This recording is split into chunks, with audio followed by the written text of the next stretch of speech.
दोस्तों, वेलकम करता हूं आपको न्यू एपिसोड नंबर 11 में।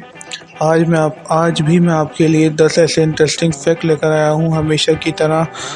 वीडियो को पूरा देखा करें एंड तक और चैनल को सब्सक्राइब करना नहीं भूलिएगा। चलिए स्टार्ट करते हैं।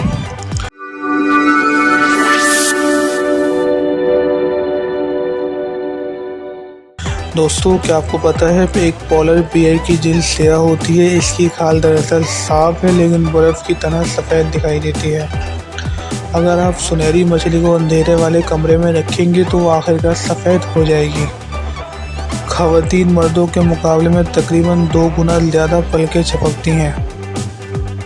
दाएं हाथ वाले लोग बाएं हाथ वाले लोगों की निस्बत औसतन 9 साल ज़्यादा जीते हैं।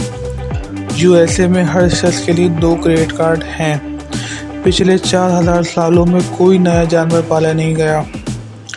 इंसान की 25% हड्डियां इसके पाँव में होती है। कनाडा एक हिंदुस्तानी लफ्ज़ है जिसका मतलब बड़ा गांव।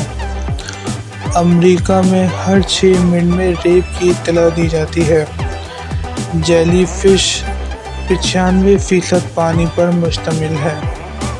यही इंटरेस्टिंग फैक्ट है। अगर आपको वीडियो अच्छी लगी हो तो आप चैनल को सब्सक्राइब कर लीजिएगा, वीडियो को लाइक कर लीजिएगा और मैं आपके लिए इसी तरह इंटरेस्टिंग से फैक्ट लेकर आता रहता हूँ, तो मेरे चैनल को लाजमी सब्सक्राइब करिएगा। Thank you.